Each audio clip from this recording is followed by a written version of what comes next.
Assalamualaikum warahmatullahi wabarakatuh. Kali ini edisi spesial, ini dapat skripsi ya, fresh from the oven, habis dari ujian. Ini punyanya seorang mahasiswa jurusan MPI yang malu namanya disebutkan. Dan ini punya masalah di sini. Masalahnya apa, Pak?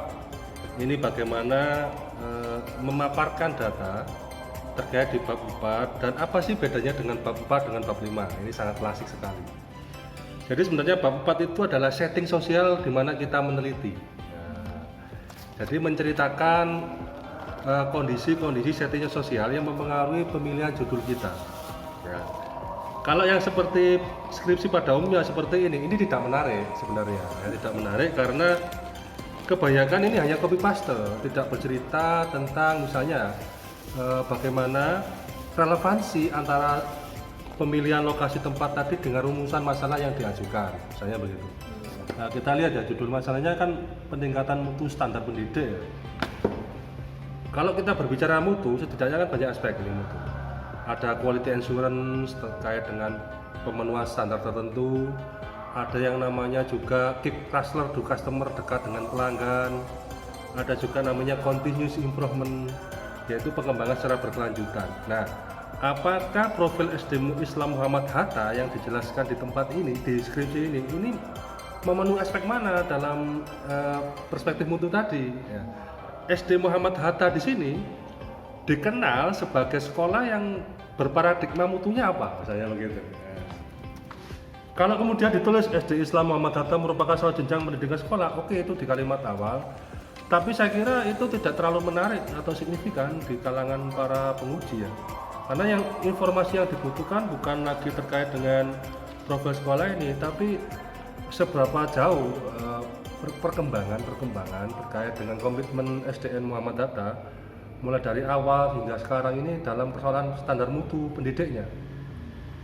Apakah kebijakan-kebijakan terkait dengan pengembangan mutu itu mulai dari awal pendiriannya ataukah baru di era reformasi saat ini, misalnya begitu. Jadi yang terkait dengan mutu bukan makro secara luas, ini melebar, setting sosialnya melebar, tetapi kebijakan-kebijakan mutu apa saja yang kemudian terkait dengan ini DSD Muhammad Hatta ini kan begitu. Jadi kalau ya maka terjadi kebingungan karena ini tadi juga hanya menjelaskan secara deskriptif tentang kronologi sekolah itu. Tapi fungsinya apa? Untuk menjelaskan konteks historisnya ya. Konteks historis pengembangan mutunya seperti apa misalnya begitu. Sehingga kan lebih menarik gitu kan. Oh ternyata pengembangan mutu standar pendidik di SD Muhammad Hatta ini sudah bagian dari tradisi sekolah tersebut. Buktinya apa? Buktinya dari sejarah perjalanan sekolah itu dimulai dari begini, kepala sekolahnya begini. Dari awal kepala sekolahnya itu komitmen mutunya sangat tinggi. Nah, saya begitu. Kedua, standar mutu pendidiknya itu bagian dari identitas kelembagaan.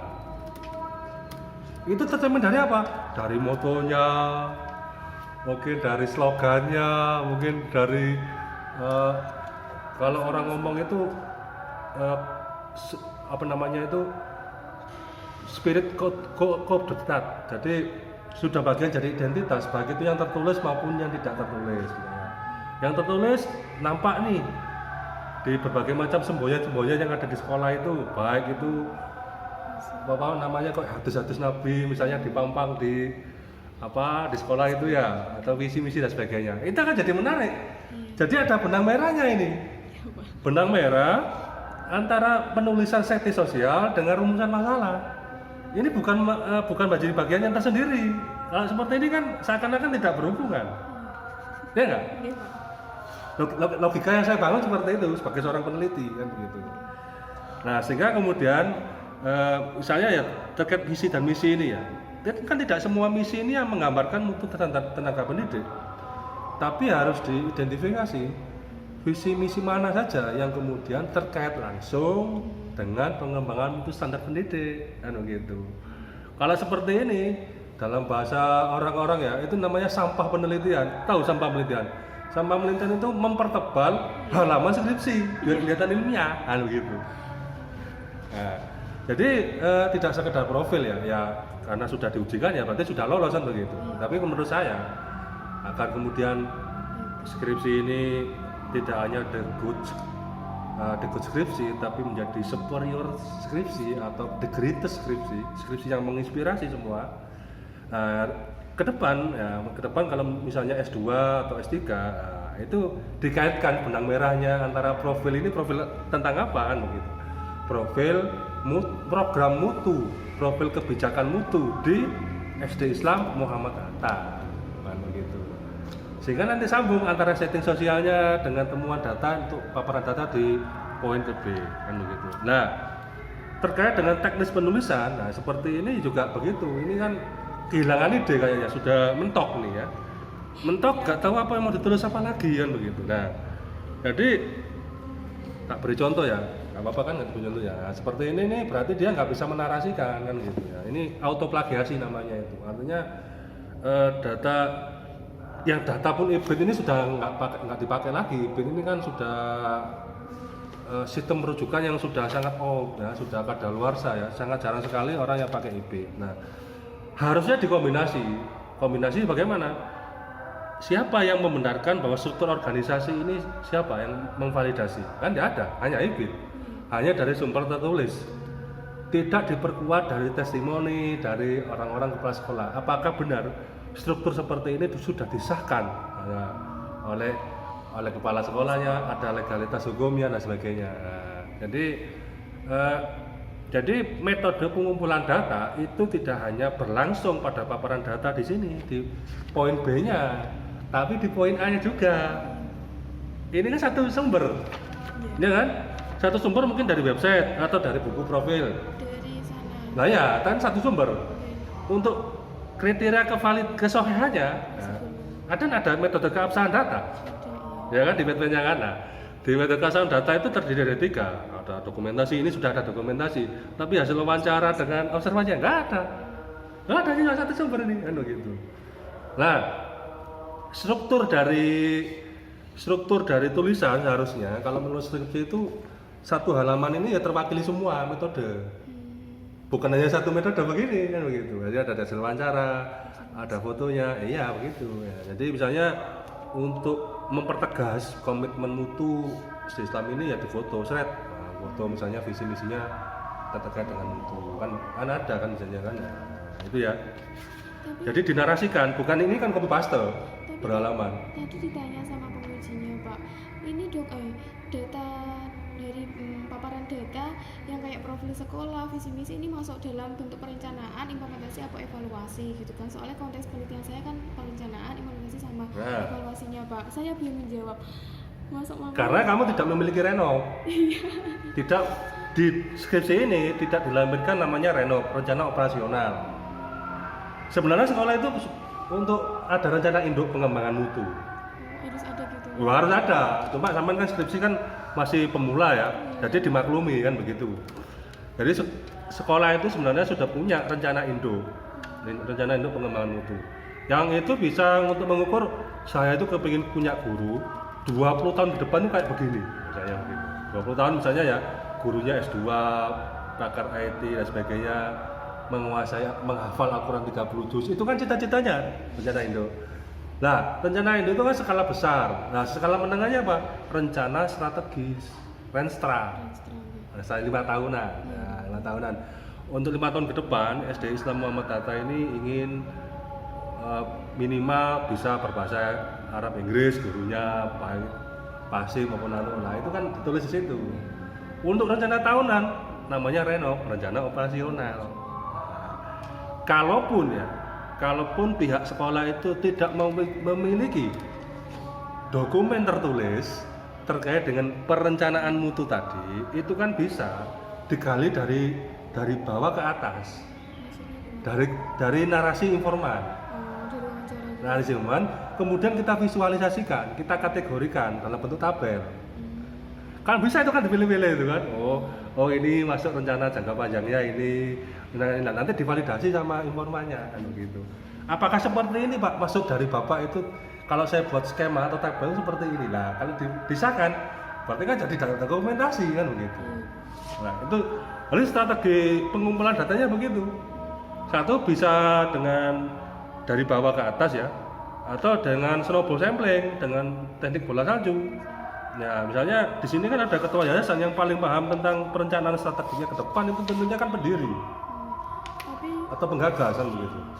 waktu saya wawancara di sana, mau wawancara sama yayasannya, katanya nggak bisa, soalnya beliaunya udah sepuh, jadinya semua Nah. itu diwakilin ke kepala sekolahnya itu. Nah, makanya nanti di penelitian ada namanya keterbatasan penelitian. Jadi karena tidak ada penelitian itu yang 100% sempurna itu nggak ada. Makanya kemudian sebutkan perencanaan mutu standar pendidik di SD Islam Muhammad Hatta ini di satu aspek misalnya sudah sistematis misalnya.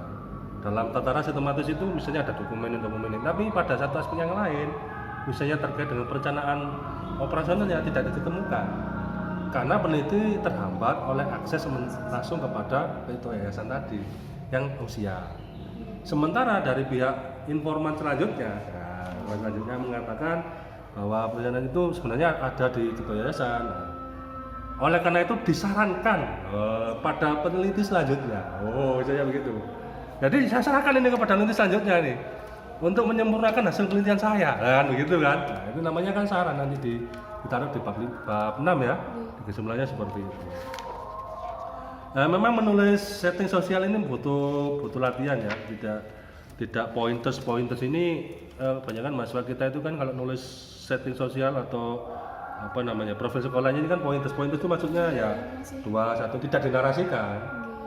Makanya saya juga bingung. Harusnya dinarasikan. Kalau paparan data kan mesti data yang dari sekolahnya itu Pak, langsung kan ada paparan data dan hasil penelitiannya itu. Kalau sebab saya paparan data yang pure dari sekolahnya itu tadi, kalau hasil penelitiannya itu kita yang kayak gabungan dari wawancara, observasi maupun dokumentasi itu. Gitu. Strategi penulisan itu bisa pakai kutipan langsung, bisa kutipan tidak langsung.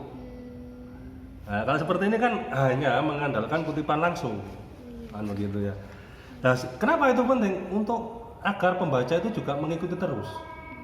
Ini kan tebel, dan orang tebel itu kan malas bacanya, makanya perlu di variasi gitu kan, divariasi sehingga kemudian cantik, memaparkan data itu cantik. Oh, bisa dengan grafik, misalnya grafik itu yang S1 berapa orang itu yang sudah, dibuat grafik, kemudian dihubungkan apakah kondisi mutu guru di sana itu sesuai dengan standar nasional pendidikan sebagaimana PP nomor 19 tahun 2005, sesuai dengan amanah PP nomor 74 tahun 2008 tentang keguruan. Nah, itu kan lebih menarik. Mana aspek-aspek yang belum terpenuhi dalam standar nasional pendidikan itu diberi tanda tanya, seret. Jadi ada ilustrasi gambar. Sehingga kemudian datanya itu tidak hanya data berbicara tentang deskriptif secara rinci, secara menceritakan pengalaman di sana, juga ada sedikit analitiknya dalam bentuk visualisasi grafik atau tabel tadi. Nah, kemampuan peneliti itu kan menyederhanakan sesuatu yang rumit. Ini kan penelitian yang rumit. Nah, tugasnya peneliti itu seperti menemukan rumus. Kalau saya ingin membaca rumus mutu pendidik di SD Islam Muhammad Hatta ini, kata kuncinya apa, keywordnya apa, informasi kuncinya apa. Nah, tugasnya itu kan intisarinya atau kesimpulannya kan di sana kan gitu ya. Nah, jadi nanti kalau membuat paparan datanya tuh yang dimasukin di sini tuh apa aja gitu Pak? Katanya kan harus menyesuaikan sama konteks penelitiannya itu Mbak. Gitu Mbak Popo kayak visi misinya aja, langsung jumlah guru kayak gitu tadi bapaknya bilang. Ya, gini ya, kecukupan data dalam penelitian kualitatif ini kualitatif ya. Iya, kualitatif. Data itu selesai kalau data itu sudah jenuh. Sudah jenuh itu artinya data itu sudah memiliki pola tertentu dan itu sudah divalidasi oleh para peneliti yang lain. Oleh para informan yang lain maksud saya itu. Artinya sebagai seorang peneliti itu kan dia kan sebagai instrumen utama. Yang paham penelitian ini kan Mbak F ini kan ya. Nah, Mbak F ini tentu punya previous knowledge, punya pengetahuan sebelumnya. Mengunci bahwa penelitian ini selesai kalau kemudian kriteria mutu itu terpenuhi. Nah, terjadi kebingungan karena konsep mutu yang diterapkan di sini tidak jelas, mengabur. Pakai mutu mazhab siapa? Karena tidak punya back teori yang kemudian menjadi guideline. Ya tadi saya sebutkan ada jurang, ada quality assurance, ada capacity dengan sumber, ada prinsip Kaizen. Karena fungsi teori itu satu, menjelaskan fenomena yang kita teliti. Dua, membuat instrumen penelitian untuk mengevaluasi apakah data yang kita kumpulkan sebanyak ini sudah cukup atau tidak. Itu alat ukurnya apa? Teori tadi itu. Kan jadi bingung, nggak ada patokannya. Penelitian saya selesai apa tidak, apakah ini harus dimasukkan atau tidak. Yang menentukan itu semua adalah teori yang digunakan. Tapi tadi bapaknya masih bingung dengan judul saya, kan judul saya manajemen pengembangan guru terhadap peningkatan mutu standar pendidik. Ya. Bapaknya tuh masih bingung Pak. Langsung saya tuh menjelaskan hasil penelitian saya bahwasanya saya meneliti terkait dengan pengembangan kompetensi guru di sana gitu. Langsung kata pengujinya disuruh ganti aja manajemen pengembangan atau peningkatan kompetensi guru, itunya disuruh gitu. Berarti itu dispesifikan. Gimana gitu? Spesifikan. Kalau sampean ngomong manajemen pengembangan guru, itu semua aspek dalam kehidupan guru, tidak hanya kompetensi. Oh gitu. Loh iya kan katanya. Kalau kompetensi langsung fokus, pemikirannya guru, mindset guru loh. Coba mindset itu penelitian psikologi itu lama. Kalau tidak dituliskan di sini kan gitu. Tapi kalau manajemen pengembangan kompetensi guru kan fokus pada skillnya sesuai dengan Undang-Undang Nomor 12 Tahun 2005. Kalau hanya pengembangan guru itu seluruh tata hidupnya, tata pikirannya, semuanya tata bengek dari A sampai Z. Kan gitu resiko menggunakan kalimat umum. Kan bisa ditafsiri macam-macam. Nah, jadi menurut saya logika berpikir yang dikembangkan oleh penguji tadi lebih memfokuskan, mengerucutkan. Jadi sebenarnya fokus penelitian ini itu pengembangannya pada aspek apa? Aspek kompetensi, skills. Nah, skill pun macam-macam, ada hard skill, ada soft skill. Kalau kemudian dipredeli ya itulah perdebatan mazhab di antara para peneliti saat ujian itu selalu sering terjadi. Ya. Siapa yang harus diikuti? Yang harus diikuti adalah yang tanda tangan ACC skripsimu siapa. Itu yang paling penting. Kalau kemudian terjadi sangat ekstrim, sangat ekstrim antara dosen pembimbing dengan penguji, strateginya seperti apa Pak? Ketika menghadap kepada dosen penguji, mengikuti arahan dosen penguji. Yang penting ACC. Kalau kemudian menghadap ke dosen pembimbing, ya mengikuti arahan dosen pembimbing. Saran dari dosen penguji di stop dulu, jangan dibicarakan. Itu sebenarnya saya alami. Karena nanti kalau ditaruh dua-duanya, ya rugi kita. Kenapa? Nggak ditandatangani, ya gitu. Ya itu memang terjadi namanya ego seorang ilmuwan ya. Ego seorang ilmuwan itu artinya ya biasanya orang-orang pinter itu kalau nggak mau dikalahkan kan begitu. Gengsi lah. Makanya kita sebagai seorang mahasiswa yang membutuhkan mereka untuk ijazah kita yang ikuti dua-duanya.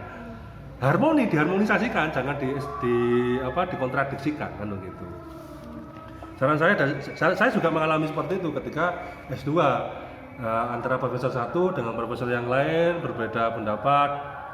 Jadi ya itu tadi nggak usah ditarungkan, ya ikuti aja, yang penting ACC. Gitu. Itu cara paling aman menurut saya daripada harus mengunggulkan salah satu, itu nggak elok. Mau saya pro dosen pembimbing, masa bodoh dengan dosen penguji atau gini-gini, enggak. Dia ada kompromistis istilahnya, berpikir kompromi kan begitu ya. Ada lagi? Untuk kan dapat arahan dari pengujinya disuruh menyederhanakan judulnya tadi kayak seperti itu Pak. Langsung untuk bab 2-nya tuh juga dirombak lagi gitu Pak. Ya sebenarnya nggak dirombak sih. Ya, ini kelincahan dari seorang peneliti ya. Jadi itu karena nggak punya basis argumen yang kuat. Orang itu gampang diperdaya orang lain karena satu, tidak percaya dengan teori yang dia gunakan. Ya saran saya ditambahi, bukan dirubah. Ditambahi dengan kompetensi. kan disuruh menambahkan teori kompetensi kan. Nanti subnya manajemen pengembangan mutu, itu yang C, yang D manajemen pengembangan kompetensi guru. Berarti tetap ya yang mutu. Iya, nggak perlu di. Kompetensi guru juga dimasukkan. Iya. Tapi langsung ke judulnya tuh gimana Pak? Apa ya? Untuk judul skripsinya tetap mengikuti dosen penguji. Dosen pembimbing. Jadinya saya langsung duduk ke pembimbing ya. Iya, dosen pembimbing. Karena nanti itu kan penguji kan hanya sekedar menguji. Iya. Tapi nanti ucapan terima kasihmu Nggak ada. kepada siapa? Di CV. Pembimbing. Lah ya itu. Iya kan? Jadi kamu harus bisa mengukur bobot kepentingan, maksudnya itu bobot kepentingan. Ya itu dinamika dari dan nanti ya minta saran kepada dosen pembimbing, Pak ini saya satu sisi sudah melangkah lebih maju, tapi ada sedikit keraguan-raguan dalam diri saya ketika kemudian dosen menguji seperti ini, mohon saran. Kalau saya berpendapat setelah saya mengumpulkan literatur yang ada, 10 literatur yang ada, sudah begitu ya, itu saya lebih condong orientasinya judulnya seperti ini Pak. Nah, kalau seperti ini gimana Bapak? Nah, jadi ketika kamu beralasan, alasannya harus ada alasan ilmiahnya, biar kamu terlihat serius dan memperbaiki kesalahan. Tapi kalau ngomong Pak saya bingung tapi nggak ada alasan ilmiah, yang nggak baca literatur, apa nggak berdiskusi dengan teman saya atau berdiskusi dengan saya, kan jadi beda rasanya itu. Nah, jadi seni berbicara kepada dosen bimbing ini penting. Apalagi pas angkat-angkatnya seperti ini. Nah, angkat-angkatnya itu artinya ya dalam waktu Senin atau Selasa ini langsung dikejar. Ngejar momentum bahwa menunjukkan bahwa kamu ini sangat serius, sangat update, sangat antusias dengan saran dari dosen penguji, saran dari dosen bimbing sebagai untuk saya menjadi lebih baik lagi ya, gitu. Maknanya positif. Jadi perbedaan pandangan di antara dosen penguji bimbing itu dianggap sebagai satu yang positif. Cuma ya itu tadi dengan cara yang humility itu artinya rendah hati. Bagus banget ini. Nah, begitu caranya. Menurut saya itu aja ditambahi teorinya. Nanti kenapa ditambahin? Nanti kalau dikurangi ya kalau benar. Kalau salah kan berarti tambah rombak lagi. Kalau nambahin teori, karena jika itu apa ya? Berarti ada progres report yang meyakinkan bahwa dia itu mengikuti sana. Jadi skripsi ini merupakan perpaduan pemikiran antara dosen penguji dengan pembimbing. Jadi nanti ketemu dosen penguji begini cara ngomongnya. Mengenai saran Bapak pada waktu ujian itu saya sudah masukkan pada halaman sekian sampai sekian. Nah ini Pak, sudah saya masukkan, buktinya ada. Nanti kalau dikurangi kan susah kan. Satu ya butuh waktu untuk merubah, mikir panjang lagi. Ya, kalau nambahin kan enak. Dan tidak mungkin sebenarnya dikoreksi semuanya. Tapi tunjukkan. Untuk saran Bapak nomor 2 saya masukkan pada halaman sekian. Untuk saran Bapak nomor 3 saya masukkan pada halaman sekian. Ini kemungkinan yang terjadi ya, bisa jadi dosen itu lupa dengan apa yang dia sarankan karena dia nguji banyak pada hari itu. Ya kan? Yang nomor 2, kamu menunjukkan komitmen belajar kamu tinggi dengan mengapresiasi semua usulnya masuk pada halaman-halaman skripsi ini. Itu strategi saya dulu kayak begitu cara amannya. Kalau untuk penulisan bab 5-nya itu gimana? Bab 5 itu adalah tafsir dari bab 4. Jadinya kan Maknanya apa? Jadi antara bab 2 dengan bab 5 ini saling berkaitan. Ya, saling berkaitan. Misalnya begini. Di teorinya ada halaman berapa ya? Misalnya begini, ini terkait salah satu mutu seorang guru kan kinerjanya baik nih. Salah satu mutu guru kan kinerjanya baik. Apakah mutu guru sebagaimana yang dikatakan Sudarmayanti pada halaman 68 itu terpenuhi nggak semua aspeknya pada paparan datanya? Ngomong, ternyata di bab 5-nya nih, ternyata kinerja guru yang menjadi salah satu aspek dalam pengembangan mutu yang disarankan oleh Sudarmati tidak semuanya terpenuhi.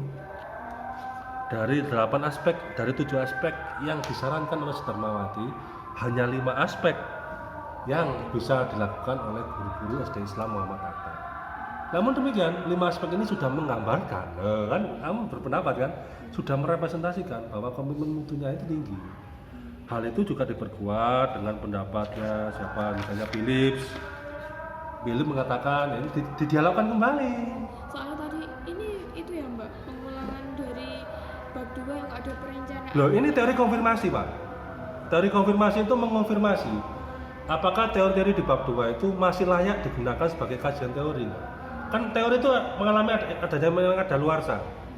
Kadaluarsa itu artinya ya teori ini dibangun pada tahun 2000-an atau 90-an, yang kemudian dia nggak membayangkan era milenial saat ini. Jadi untuk meneliti selanjutnya, teori ini tidak layak digunakan.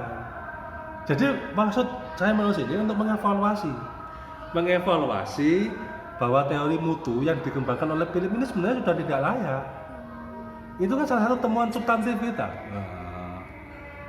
Jadi bisa aja bab 5 itu berisi tentang pengembangan teori tertentu. Bisa aja kamu mendukung teorinya Philips. Teori Philips dalam membaca pengembangan mutu di SD masih layak digunakan. Bahkan di satu titik tertentu bisa menjelaskan relasi hubungan mutu dengan kompetensi guru, kayak gitu. Kamu berpendapat seperti itu. Atau juga sebaliknya, ternyata dari hasil temuan data, Philips ini tidak layak digunakan. Karena Philips ini tidak mampu menafsirkan atau tidak mampu menjelaskan secara spesifik tentang kondisi real aktual yang terjadi di SD Muhammad Islam Hatta. Jadi bisa saja teori dibangun ini. Saya ragu menggunakan teori Philips dalam membaca fenomena di SD Islam Muhammad Hatta. Namun ketika kemudian dipaparkan data seperti ini, keraguan-keraguan saya menjadi terbukti bahwa teori Philips tidak menjadi efektif, tidak bisa diandalkan. Jadi itu cara penelitiannya tuh kayak hasil penelitian yang didapatkan itu langsung kayak didukung oleh teori tersebut gitu ya Pak? Bisa, itu namanya mengonfirmasi. Mengonfirmasi bahwa Jadinya teori ini bukan- masih layak. Bukan teori dulu baru. Nah, itu cara menjelaskan. Gimana- Cara menjelaskan itu juga penting. Gimana cara menjelaskan? Kamu berpendapat, kemudian diikuti teori, kamu itu jadi tokoh besar. Kalau kamu, loh iya, saya berpendapat itu guru ini terdiri 5 aspek ini. Pendapat saya ini diikuti teori-teori, wah berarti kan pakar. Kan begitu. Nah, ini strategi penulisan memang berbasis psikologi seperti itu. Jadi bab 5 ini adalah analisis sebenarnya, menggunakan instrumen teori tadi di bab 2. Jadi antara bab 2, bab 3, bab 4, bab 5 ini semuanya saling terkait, tidak bisa berdiri sendiri kan begitu. Nah, cara menggambarkannya atau cara menuliskannya ya tadi, misalnya, Contohnya gimana Pak? nah misalnya ini, Hasibuan mengatakan bahwa yang dimaksud pengembangan adalah upaya sadar meningkatkan potensi dan komitmen. Kan ada 3 variabel ini kan, kesadaran, potensi dan komitmen. Apakah 3 aspek ini dari data yang kamu peroleh itu ada nggak data yang ngomong seperti ini? Bahwa mutu pengembangan SDM di sana itu memang benar-benar dibangun atas dasar kesadaran guru. Yang kedua berangkat dari potensi masing-masing guru. Yang ketiga berangkat dari komitmen kebersamaan. Ada nggak buktinya? Kalau buktinya berarti pengembangan mutu SD Muhammad Hatta tadi itu sesuai dengan saran Malayu Hasibuan. Dan ini berarti mutu di sana akan berjalan secara berkelanjutan karena didukung oleh tadi ada kesadaran itu artinya dari internal dari guru itu sendiri. Kalau berangkat dari internal kemudian didukung juga dari potensi, maka akan maksimal pengembangan mutunya. Ini menjadi capital dari madrasah itu, ini menjadi resources SD itu tadi untuk berkembang lebih maju lagi. Nah, begitu caranya mendialogkan antara data dengan teori. Data itu bisa bermakna kalau ada teori. Kalau nggak ada teori, nggak ada maknanya data ini. Hanya cerita toh, kan begitu. Nah, misalnya ini tadi Moody dan Lu mengatakan bahwa pengembangan SDM itu berlangsung baik kalau ada keterampilan itu disediakan. Keterampilan seperti apa yang ada di SD Muhammad yang disediakan oleh pihak sekolah? Kalau tidak ada berarti paparan data di SD Muhammad Hatta ini tidak bisa menjawab secara teoritis saran dari Moody dan Noe karena tidak menyediakan keterampilan. kan harus ada pelatihan keterampilan itu kan dengan jumlah yang cukup. Nah sayangnya pihak sekolah Muhammad Hatta tidak menyediakan itu, tidak menyediakan ruang yang cukup dan jumlah yang banyak agar guru bisa mengembangkan dirinya dalam berbagai pelatihan. Mungkin karena keterbatasan dana atau waktu yang tidak cukup dan sebagainya. Gitu caranya. Ya apalagi ya Syagian ini misalnya ya. Nah, Syagian mengatakan unsur-unsur pengembangan ada 7. Apakah 7 langkah ini juga dilakukan oleh pihak sekolah? Tidak, misalnya. Oh tidak. Pihak sekolah SD Muhammad Hatta tidak bisa menjalankan mutu sebagaimana disarankan oleh Sondang IP Syagian karena terlalu panjang, terlalu hierarkis, terlalu birokratis misalnya begitu. Yang dilakukan hanya sampai kepada taraf nomor 4 misalnya gitu. Jadi kepake semua teori ini digunakan itu nggak ada yang mubazir. Kadang-kadang kita ini mubazir nggak pakai teori gitu kan. Yang satu lagi yang paling penting adalah jurusan MPI tapi tidak ada satupun itu nilai-nilai Islam yang dikaitkan di sini. Kalau gitu. Ini kan jurusan MPI nih. Nah, mutu dalam perspektif Islam ini seperti apa? Apakah relevan nggak? Gitu kan nggak ada ini. Katanya Al-Quran sebagai sumber inspirasi, tapi spirit Al-Quran nggak nampak di sini, nggak ada. Ayat yang berkaitan tentang mutu gitu kan Pak? Ayat yang berkaitan dengan mutu, hadis yang berkaitan dengan mutu sebagai refleksi. Paling nggak sebagai refleksi ya. Ternyata unsur-unsur pengembangan mutu itu bagian dari menjadi ahsanut taqwim, manusia yang selalu ingin menjadi lebih baik lagi. Ini juga bagian untuk membentuk uswatun hasanah sebagaimana dalam surat Al-Ahzab 21 lakukan uswatun hasanah gitu kan. Nah, itulah anak UIN gitu loh. Kalau seperti ini masih UM, manajemen pendidikan kan gitu. Keren ini spiritualitasnya misalnya. Tapi kan gak ditanyakan. Aman kan berarti kan? Ya. Tahu sama Pak Walid. Nah ya, mungkin nanti dosen itu bagi tugas pertanyaan. Jadi ada dosen spesialis MPN, nanti spesialis konten, 3 sistematika penulisan. Ya bagi-bagi pertanyaan biar nggak diborong oleh satu dosen. Gitu Fitri. Ya. Ada lagi yang bingung? Kalau bingung langsung bertanya ke saya siap jawab.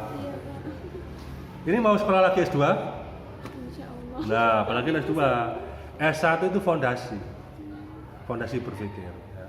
Fondasi berpikir sehingga lebih baik lagi. Saya rasa itu terima kasih